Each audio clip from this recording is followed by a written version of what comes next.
بسم الله الرحمن الرحیم. قدرمنو کتونکو، زه سمر افریدی دا وخت په ریګي کې موجود یم، چرته چې د ریګي پښتو ادبي ټولنې طرفه د دوو کتابونو د مخکتنې دستوره روانه ده.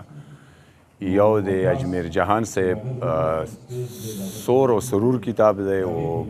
بل د وقاص ساگر صاحب درد و درمان. نو راځئ د ما سره اوسېږئ، ملګرو نه تاثرات اخلو، یو خبرې تر تاسو در رسوو. نو راځئ چې د هغې خبرې واورو. زما خیال دی اول خو ډېر سوچ پکار دی، فکر پکار دی، او چې په یو نوم باندې یو کتاب وي او هم شعري مجموعه وي، نو په هغه نوم بیا بل شعري مجموعه چاپ کول نه دي پکار. خو کله کله دویم شاعر ته اندازه ونه شي او ورته پته نه لګېدلی هغه چاپ کړي، نو که دغسې په لاشعوري ډول شوي وي نو څه مسله نه جوړي، ځکه چې زموږ په پښتو ادب کې په یو نوم باندې بله ډېر خلکو کتابونه چاپ دي، په یو نوم دوه کتابونه، درې کتابونه هم چاپ دي. نو دغه ټول که په لاشعوري ډول شوي خیر دی، خو د دې نه مخکې احتیاط ډېر ضروري دی چې یو کتاب شته نو پکار دی چې بل کتاب په نوي نوم چاپ شي. قربان داسې کار دی چې بالکل تا ته حق دی، که په غزونې نوم یې چاپ کوې، که د یون په نوم یې چاپ کوې. د هغې وجه دا ده چې دا نومونه د مونږ د ټولو مشترک دي. لکه څنګه مونږ وګورو په یو چم ګاونډ کې د یو انسان یو نوم وي، هماغسې نوم بل انسان یې وي، هماغسې نوم بل انسان یې وي. نو مطلب دی لکه اقبال نوم به واخلو، په چم ګاونډ کې به درزن د اقبال په نوم خلک وي، یا به په هغه چم ګاونډ چاپېریال کې ډېر نومونه د اقبال په نامه وي. نو دا داسې یو کار دی چې دا هر انسان د حق دی او دا نوم کې ښودی شي، دا د موږ مشترک اساسه ده. بس خیال داسې په کار دی چې لږ ډېر توپیر پکې وي او هغه ضروري دی. نو دا د خوښې کار دی او د دې مطلب دی چې اجازت شته. مننه جی، بالکل ډېره ښه مخکتنه وشوه. د دوو کتابونو مخکتنه وه، یو د اجمیر جهان خلیل صاحب سوز او سرور او بل د وقاص ساگر صاحب درد او درمان. دا دواړه داسې کتابونه دي چې موږ ویلی شو چې پښتو ادب کې یوه اضافه ده، چې تر څو د اجمیر جهان خلیل صاحب د کتاب خبره ده، نو دا خو بنیادي چکمې عرفاني کیفیات دي، عرفاني تجربات په هغو باندې مبني شاعري ده. ډېره ژورتیا ده پکې، د تصوف مضامین ډېر په ښکلې طریقه سره پکې بیان شوي دي، او توحید ذاتی هم پکې شته، توحید وجودي هم پکې شته، او سره توحید صفات ذکر هم پکې شته، وحدت الوجود هم پکې شته، د وحدت الشهود نظریه هم پکې شته. ډېر کامیاب کتاب دی او د تصوفي ادب کې موږ دا ویل شو دا یو تخلیقي اضافه ده. چې تر څو د وقاص ساگر صاحب د کتاب خبره ده درد او درمان، دا خو زموږ زلمی شاعر دی، ډېره تازه شاعري ده. انشاءالله دې نه مخکې به هم ډېره ښکلې شاعري کوي، او دا پروګرام ډېر ښکلی پروګرام وشو. لرې لرې سیمونه ملګري راغلي وو، چا مقالې پیش کړې، چا نظمونه پیش کړل، چا ویناګانې پیش کړې. نو عمومي مجموعي طور باندې چې کوم دا پروګرام په هر حواله سره د پښتو د ادب د ودې لپاره ډېر بهترین پروګرام و. تاسو راغلی، ستاسو هم د داد مبارکباد قبل چې داسې پروګرامونو ته یو قسم خوندي کوئ، ریکارډینګ کوئ او بیا ټولو پښتنو ته دا پیغام رسوئ. دا ستاسو تاریخي کردار دی، موږ مننه کوو، ستاینه مو کوو. ډېره مننه. ګرانو کتونکو، تاسو ګورئ چې زما شاته د اجمیر جهان خلیل صاحب او د وقاص ساگر صاحب د کتابونو د مخکتنې دستوره روانه ده. دغه دستورې په حوالې سره خو ډېر څه ویلی کېدی شي. زه غواړم چې د کومو دوو کتابونو مخکتنه ده چې د دغه دوو کتابونو نه څه شعرونه تاسو سره شریک کړم. اول د جهان صاحب د مجموعې سوز و سرور نه څو شعرونه: د فنا د سیند په غاړه ناست لوبیږي، د فنا د سیند په غاړه ناست لوبیږي، لیونی خپله صحره په کاڼو ولي، د احساس لمبو یې مخ توري ری کړو، د احساس لمبو یې مخ توري ری کړو، د خپل ژوند هره لمحه په کاڼو ولي، د زړګي زانګو نه غلی سر اوچت کړي، د زړګي زانګو نه غلی سر اوچت کړي، د حواسو بتکده په کاڼو ولي، د وصال د نومه تختی د حیا نه، د وصال له نومه تختی د حیا نه، د هجران لازه لازه په کاڼو ولي، ستا جهان د ټول جهانه مرور دی، ستا جهان له ټول جهانه مرور دی، کله دا کله هغه په کاڼو ولي. اوس د درد او درمان چې د وقاص ساگر شعري مجموعه ده، د دې نه څو شعرونه ټول پکې تراخه شولو خواږه یاران، ټول پکې تراخه شولو خواږه یاران، ځکه مې له زړه نه وواته یاران، خدای خبر چې څه بلا پې شوې ده. خدای خبر چې څه بلا پې شوې ده نه دردوي یو بال باندې زړه یاران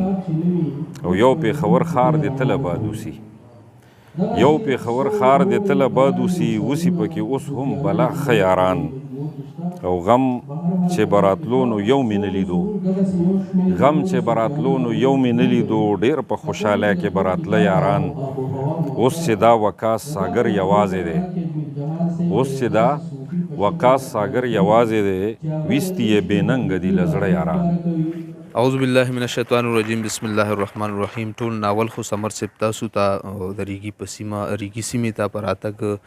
ستړي مشي او په خیرالۍ وایم الله بیا راوله پښتو ادبي ټولنې ریګي سیمې پېښور وخت په وخت چې کوم دی د داسې پروګرامونو تابع کړې ده او نن هم دغسې یو پروګرام را جوړ دی چې په دې کې د 2 کتابونو مخکتنه شعري مجموعې دي په هغې کې وړومبي کتاب د ډېر محترم مشر شاعر اجمیر جهان خلیل صاحب دی د سوز او سرور په نوم او دویم کتاب د ډېر ګران ملګري وقاص ساګر دی درد او درمان اجمیر جهان صاحب د شاعرۍ په حواله ډېر لوی نوم دی د ترجمانیګارۍ په حواله او دا کتاب چې چا هم لوستی دی او په را روان وخت کې به څوک هم لولي نو یقینا چې هغې ته به د هغې په شاعرۍ کې ډېر نوي موضوعات او ډېر نوي اړخونه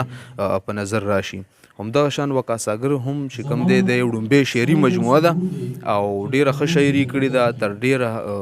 حده پورې چې کوم دی په شاعرۍ کې کامیاب ښکاري امید دی چې په را روان وخت کې به هم ډېر ښه شاعر جوړ کړی شي چې دا ریاضت جاري وساتي او دا ادبي زده کړې جاري وي نو انشاءالله چې په را روان وخت کې به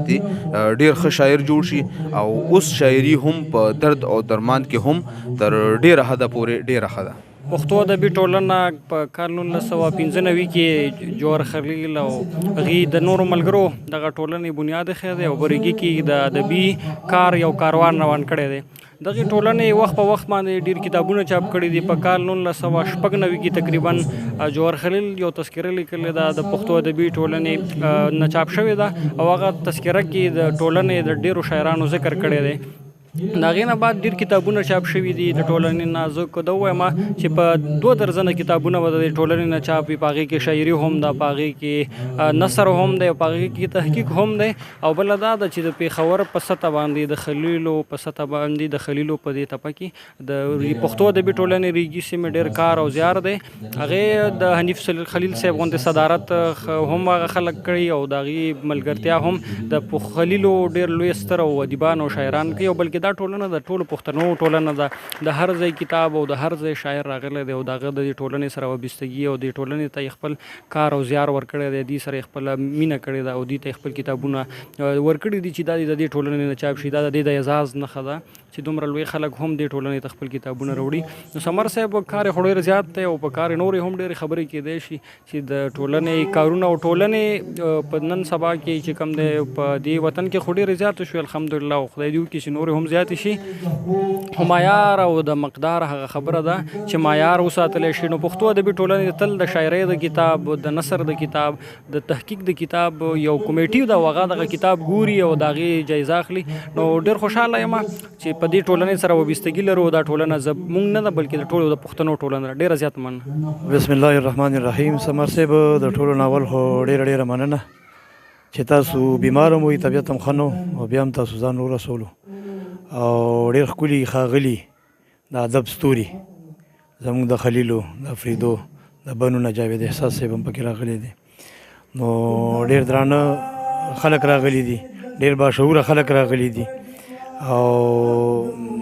زه ډېر ښه محسوسوم چې دوی سره به ملاقات هم وشي او دوی سره به ناسته وشي د دوی نه به د زده کړې مکمله وشي دا زما لومبۍ شعري مجموعه ده جي نه جی نثر هم نه دی چاپ بلکې زه خو زیات به دا وایم چې زه خو دې فیلډ کې کراښکلی شوی یم نو د شهدا زاهد خان شهدا په ترو باندې دې فیلډ ته راغلی یم زه زیات چې کوم دی دومره سوشل یا دومره میل میلاپ والا دغه والا انسان نه یم او زاهد شهدا چې کوم دی څه موده مخکې بس زما د شاعرۍ متعلق یو پوسټ کړی چې یاره دا ښه شاعر دی او د شاعري دي چاپ کړی شي او دله دې توجه ورکړلی شي نو د هغې نه وروسته بیا چې کوم دی زه به شهدا صاحب سره تلم ادبي غونډو له او هغې نه وروسته بیا چې کوم دی ملګرو راته وایي چې یاره ته دا خپل غزلونه نظمونه ترجمې دا ټولې راجمع کا او چې دې له کتابي شکل ورکړو دا به محفوظ هم شي او دا به ډېر ښه وشي. مننه. ثانک یو. په دې بسم الله الرحمن الرحیم د ټولو نه مخکې خو د عابد سمر صاحب او د ټولو راغلو میلمنو چې کوم مشران راغلي دي لکه حنیف خلیل صاحب او واصف الله داودزی صاحب، جوهر خلیل صاحب، د دې ټولو ډېر زیات مشکور یم چې دومره د نه سړي له دومره حیثیت ورکو. د ټولو نه مخکې خو بس د هغې شکریا ادا کوم او دې نه پس ته زه د دې کتاب چې خالق او قابل شوم نو دا ټول هم د دغه مشرانو برکات دي او الله دې هم د دې مدام د دې سورې زموږ په سر باندې ساتي. دا پیلنی کتاب دی، بل نور مواد شته نشته څه خبره؟ دا زما ډومبې شعري مجموعه ده. مشرانو خو ډېر ویل چې یاره زر نه دي چاپ کول پکار، خو ما ورته ویل چې یاره چې زندگی وي انشاءالله بیا به هم کتاب چاپ کوو. دا ډومبې د دې کې چې څه خامې وي، کمې غلطۍ وي، کوتاهۍ وي، هغه کې به په نښه به شي او انشاءالله نیکسټ کتابونه چې کوم دی بیا ښه راځي. ډېره مهرباني. ملګریو تاسو وکته واورېدل، مشرانو خبرې مو واورېدلې. امید لرم چې تاسو یې په باندې پوه شوي وو. ما له اجازت راکړو. د الله په امان.